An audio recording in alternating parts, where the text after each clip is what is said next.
ராஜேஸ்வரி பிரியா. இப்போ என்னன்னா பெண்களை கவர்வதற்கான திட்டங்கள் அப்படின்னு சொல்லி எத்தனையோ வாக்குறுதியை சொன்னாங்க திமுக. ஆனால் அது பெரும்பாலும் நிறைவேற்றலைங்கிறதான் பெண்கள் சொல்லியிருக்கிறாங்க. ஆனால் அது எல்லாத்தையும் தாண்டி இந்த நிர்வாக ரீதியிலான சிக்கல்கள்னு இவங்க சில விஷயங்கள் எல்லாம் சொன்னாங்கல்ல, அந்த நிர்வாக ரீதியிலான சிக்கல்கள் கடைக்கோடியில் இருக்கிற ஓட்டு போடுற பெண்களுக்கு உள்ளபடியே அதெல்லாம் புரியுதா? ஏன்னா பெண்கள்னாலே அரசியல் அதிகமாக தெரியாது, அவங்களுக்கு இந்த நிர்வாகம் இதெல்லாம் தெரியாதுன்னு தான் பெரும்பான்மையான கருத்து இருக்கு இல்லையா? அதன் அடிப்படையில் இது சாத்தியமா இவங்க சொல்றது? இப்போ உள்ள பெண்கள் நீங்க கிராமங்களில் உள்ள பெண்கள் கூட மிக தெளிவாக அரசியலை உற்று நோக்க தொடங்கிட்டாங்க. தெளிவாக அவர்களுடைய பார்வையில நீங்க ஒரு பூ விற்கிற வயதான ஒரு பாட்டிகிட்ட போய் கேட்டா கூட அவங்க ரொம்ப தெளிவா சொல்றாங்க பதில். 1000 ரூபாய் அப்படிங்கிறது என்னோட பணம் தான், மக்களோட வரி பணம் தான் தெளிவா சொல்றாங்க. அந்த அளவுக்கு அவர்களிடம் அரசியல் விழிப்புணர்வு ஏற்பட்டிருக்குங்கிறத நாம உணர்றோம். இது பழைய காலம் மாதிரி திமுக நினைச்சிட்டு இருக்க மாதிரி கடைசி நேரத்துல 3000 ரூபாய் கொடுக்கணும், கடைசி நேரத்துல லேப்டாப்பை கொடுக்கணும், கடைசி நேரத்துல 17 லட்சம் பேருக்கு அவசரமா 1000 ரூபாய் கொடுக்கணும். அந்த 17 லட்சம் பேருக்கு 1000 ரூபாய் கொடுத்த கதையே உங்க ஆட்சியில இந்த 17 லட்சம் பேரும் வறுமைக்கு தள்ளப்பட்டு தகுதியுள்ளவரா மாறி இருக்காங்களா, அல்லது ஏற்கனவே தகுதியுடையவர்களை ஏமாத்திட்டு இருந்தீங்களா? இதுவே ஒரு மிகப்பெரிய கேள்வி. நீங்க ஒரு நபருக்கு உரிமை தொகை, அது அந்த உரிமை தொகை ஒரு நபருக்கு தகுதியுடையவர்களுக்கு கிடைக்கலனாலும் அது ஏமாற்றியதாகத்தான் பொருள்படும். அதன் அடிப்படையில நீங்க அதை ஏமாத்துனீங்களாங்கிறது கூட ஒரு கேள்விக்குறிதான். நிச்சயமாகவே இவர்களை பொறுத்த அளவு பெண்களை அவர்கள் மிக சாதாரணமாக நினைச்சிட்டு இருக்காங்க. யாரு? திமுகவுடைய போக்கு பெண்களை மிக சாதாரணமா நம்ம ஹேண்டில் பண்ணிடலாம், அவர்கள் இதுக்கு ஏமாந்துருவாங்க அதுக்கு ஏமாந்துருவாங்க அப்படிங்கிற மாதிரி இந்த ஏமாத்திர முடியும்னு திமுக நினைக்கிறதா? இலவச பஸ் அப்படிங்கறது போற இடத்துல எல்லா இடத்துலயும் அவர்கள் சொல்லக்கூடிய இரண்டே விஷயங்கள் இதுதான். 1000 இலவச பஸ், இதைத்தான் சொல்லிட்டு இருக்காங்க. இதுக்கு பல பேர் பலவிதமான ஒரு பதில்களை கொடுக்கறாங்க. ஒரு பக்கம் சகோதரி சொன்னது போல விலைவாசி உயர்வுங்கிறது ஒருபுறம் இருக்கு. இன்னைக்கு குடிகாரர்களோட எண்ணிக்கை அதிகமாகி அது திரும்பவும் டாஸ்மாக் கடைகளுக்கு தான் போகுது அப்படிங்கிறது இன்னொரு புறம் இருக்கு. இது மாதிரி இந்த 1000 ரூபாய் கதையெல்லாம் இனிமே செல்லுபடியாகாது. இங்க பெண்களுக்கு பாதுகாப்பு இல்லை. இப்பயுமே என்ன பெண்களுடைய பெருவாரியான பெண்கள்ட்ட நம்ம பேசுறோம், அவங்க பயப்படுறாங்க. ஒரு 4 பவுன் செயினுக்காக பெட்ரோலை ஊத்தி கொலை பண்ணிட்டாங்க சென்னை சிட்டிக்குள்ள. இன்னைக்கு பாருங்க, நேற்று முந்தா நாள் நடந்த சம்பவம். ஒரு பீகார் மாநிலத்தை சேர்ந்த குடும்பமே 3 பேர், பச்சை குழந்தை 2 வயசு குழந்தை உட்பட கொலை செய்யப்பட்டிருக்கு. காரணம் மது போதை காரணமாக பெண்ணை பாலியல் வன்கொடுமை செய்திருக்கிறார்கள். அப்ப இது மாதிரியான சம்பவங்களை நாம அடுக்கிக்கிட்டே போகலாம். தொடர்ச்சியாக திமுக ஆட்சி காலத்துல பெண்களுக்கு எதிரான குற்றங்கள் அதிகமாயிக்கிட்டே இருக்கு, குழந்தைகளுக்கு எதிரான குற்றங்கள் அதிகமாயிட்டே இருக்கு.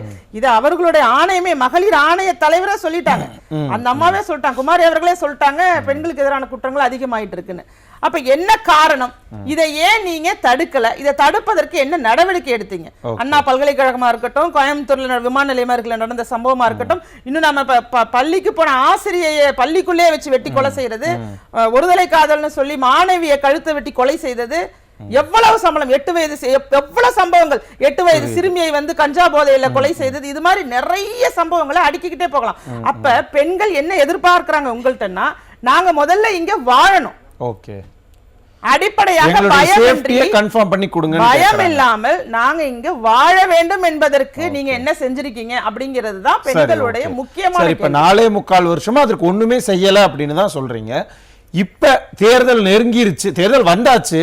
இந்த சமயத்துல அந்த நம்பிக்கையை கொடுக்கறதுக்கு திமுக என்ன செய்யும், என்ன செய்யணும்? இல்ல அவர்கள் என்ன செய்யணும்னு கேட்டா என்ன செய்யலாம் நம்புவீங்க பெண்கள்?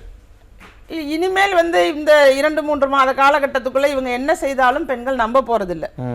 அவ்வளவுதான், காலம் முடிஞ்சிட்டு.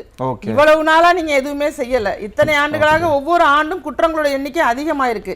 அதை குறைக்கிறதுக்கு நீங்க எதுவுமே செய்யல. ட்ரஸ்ட் எக்ஸ்பயர் ஆயிருச்சுங்கறீங்களா? நிச்சயமா அந்த நம்பிக்கை தன்மை எல்லாம் உடைஞ்சு போயிடுச்சு. இப்ப ஆட்சி மாற்றத்திற்காக, அதாவது புரட்சி தலைவி அம்மா அவர்களுடைய ஆட்சி அப்படிங்கிறது தமிழ்நாட்டுக்கு மிகவும் ஒரு நல்ல ஆட்சி. குறிப்பாக பெண்களுக்கு எதிராக எந்த சம்பவம் நடந்தாலும் உடனடியாக ஆக்ஷன் எடுக்கக்கூடிய ஒரு ஆட்சியாக அது இருந்தது. எங்க என்ன நடந்தாலும் உடனடியாக. திமுக ஆட்சியில் அதெல்லாம் இல்ல. திமுக ஆட்சியில் அது இல்லவே இல்லைங்க. இது பெண்களுக்கான ஆட்சி. ஒரே ஒரு அமைச்சர் சொல்றாரு. இல்ல ஒரே ஒரு இடத்துல அந்த ஞானசேகரன் அவர் யார் அந்த சார்னு சொல்லி அவர் கேள்வி வந்தது இல்ல. அந்த வழக்கை மட்டும்தான் அவங்க மும்முரமாக முடித்து வைத்தார்களே தவிர இது தவிர பெண்டிங்ல இருக்கிற எந்த வழக்கையாவது அவங்க முன் வந்து முடிச்சு வச்சிருக்காங்களா அப்படிங்கிறது என்னுடைய கேள்வி மட்டுமல்ல, மக்கள் அனைவருடையுமே கேள்வி.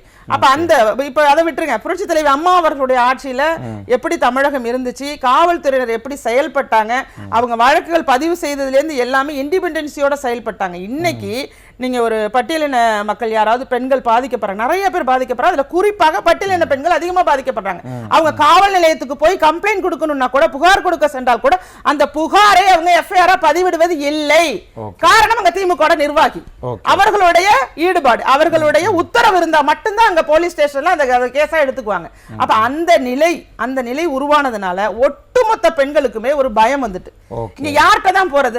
இன்னும் வர்ஸ்ட் கண்டிஷன் பரமக்குடியில நீங்க பாத்தீங்க, ஒரு பெண் காவலர் யூஸ் பண்ண கழிப்பறையில போய் கேமரா வச்சு ஒரு துணை காவல் ஆய்வாளர் என்ன எங்க போயிட்டு இருக்கு. அப்ப அவருக்கு எவ்வளவு தைரியம் இருக்கும். இந்த ஆட்சியை எந்த அளவுக்கு மோசமான ஆட்சியாக நினைத்திருந்தால் ஒரு அரசு ஊழியராக இருக்கிறவர் இந்த தப்ப செய்வார். நான் என்ன எதிர்பார்த்தேன்னா, இந்த திட்டங்கள் பெண்களுக்கு செய்யணும், அந்த திட்டங்கள் பெண்களுக்கு செய்யணும்னு பேசுவீங்கன்னு எதிர்பார்த்தா, நான் 2 பேருமே சொன்னது என்னன்னா, நிர்வாகம் தான் இங்க பெரிய சிக்கல் அப்படிங்கறத தான் சொல்றீங்க. ஆனா அந்த தாண்டி இந்த திட்டங்களோ இல்ல பெண்களுக்கான இந்த உரிமை தொகை மாதிரியான நேரடி பண பலன்களை தரக்கூடிய விஷயங்களோ பெண்களை வந்து ஒரு கட்சியை நோக்கி இழுத்து செல்லாதா? அதாவது இன்னைக்கு இருக்க நிலைக்கு பெண்கள் பெரும்பான்மையாக வெளியில வேலைக்கு செல்லக்கூடிய வாய்ப்புகளை உருவாக்கி கொண்டு வெளியில வந்துட்டாங்க. இன்றைய நிலையை பொறுத்த வரைக்கும் பாத்தீங்கன்னா முன்பு போல நம்ம பேச முடியாது, ஒப்பிட்டு பேச முடியாது. பெண்கள் சொந்த கால்ல எக்கனாமிக்கலா நிக்கறாங்க, எக்கனாமிக்கலா நிக்கிறதுக்கு தயாராக கூடிய, ஏன்னா வேற வழி கிடையாது. இன்னைக்கு இருக்கக்கூடிய விலைவாசியில குடும்பத்துல இருக்கக்கூடிய எல்லா நபர்களுமே வேலை பார்க்கக்கூடிய ஒரு நிலைக்கு தள்ளப்பட்டிருக்கும். அதனால பெண்கள் இன்னைக்கு வேலை பார்க்கறதுக்கு வந்துட்டாங்க. இருந்த போதிலும் அதிமுக ஆட்சி காலத்துல அன்னைக்கு வந்து ஆடு மாடு கொடுத்தது, நிறைய தொழில் வாய்ப்புகளை உருவாக்குவதற்கு அவர்கள் சொந்த காலில் நிக்கணும், பெண்கள் வந்து தொழிலதிபர்களா மாறணுங்கிறதுக்காக கொடுக்கப்பட்ட வாய்ப்புகள், பெண்கள் பாதுகாப்பா இருக்கட்டும், பெண்களுக்கு பாலூட்டு முறை கொடுத்தது, இந்த மாதிரி நிறைய விஷயங்கள் பெண்கள் சார்ந்து ஆக்கப்பூர்வமான சிந்தனை அந்த பெண்கள் சார்ந்து அந்த காலகட்டத்தில் என்ன தேவையோ அதை விட அட்வான்ஸ்டா யோசிச்சு அதிமுக காலகட்டத்தில் நிறைய பெண்களுக்கான திட்டங்களும் செயல் திட்டங்களும் நிறைய இருந்தது. ஆனா இன்னைக்கு திமுக ஆட்சி காலத்துல பெண்களை ஒரு பொருள் மாதிரி நினைக்கிறாங்க. அவர்களை பொறுத்தளவுல இவங்களுக்கு இலவசம் அப்படிங்கிறது மட்டும்தான் இவர்களை ஈர்க்கும் என்று நம்புறாங்க. திட்டங்களை தான் நம்புவாங்க பெண்கள் அப்படின்னு திமுக தப்பு கணக்கு போட்டுட்டாங்க. அண்டர் எஸ்டிமேட் பண்ணுது, பெண்களை குறைவாக மதிப்பிட்டு அவர்கள்ட்ட நம்ம சுலபமாக ஓட்டுகளை வாங்கி விடலாம் நினைக்கிறாங்க. அது நிச்சயமாக நடக்காது. இன்னும் விரிவாக நம்ம பேச வேண்டியிருக்கு. சகோதரி வந்து பெண்கள் முன்னேற்றத்தை நோக்கி போகணுங்கிறத குறித்து பேசணும்னு நான் விரும்புறேன்.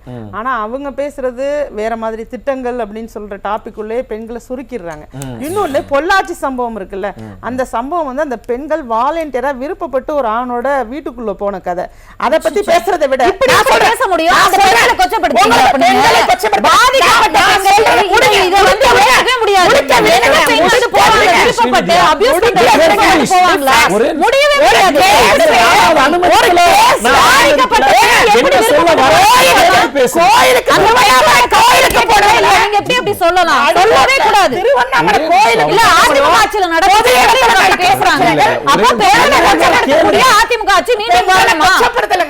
நீங்க முதல்ல நீங்க எதுக்கு எடுத்தாலும் சொன்னீங்கல்ல, அதோட விளக்கத்தை சொல்லணும்ல. முதல்ல புரிஞ்சுக்கீங்க, பொது இடத்துலயும் வயதான முதியோர்கள் தங்கி இருக்க இடத்துலயும் நாங்க பேசுறது பொது இடத்துல நடக்கிற பல பிரச்சனைகள் நீங்க அதிகமா இருக்கு.